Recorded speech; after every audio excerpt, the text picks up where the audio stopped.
Hi, I'm Haspa with WTI, and just look at my eyebrows. I really think they are an important part of our makeup looks. And that's why this Lift and Snatch Eyebrow Tint pen from NYX is so good to keep my eyebrows looking nice at all times. This one is in the color Espresso, and I love how thin the brush is. It is so thin that the strokes look like micro hairs, and that's great because I can decide how thick or how thin I want the little strokes to be. I love how full my eyebrows look when I use this product.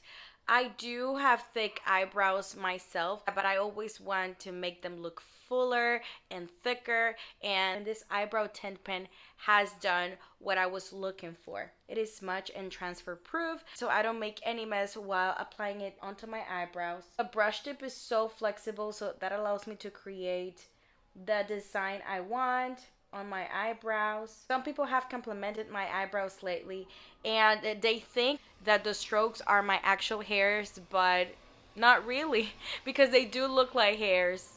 I love that it also matches my hair color. It doesn't look darker than it's supposed to be, and that's great. I also love the fact that it doesn't dry out quickly, so that allows me to fix any little mess that I make if I ever make one. So it's definitely a great product. I highly recommend it. It's something that has changed my life because my eyebrows look so good, and I don't even need to wear a lot of makeup because I think that eyebrows by themselves do a lot on our faces. And that's my point of view.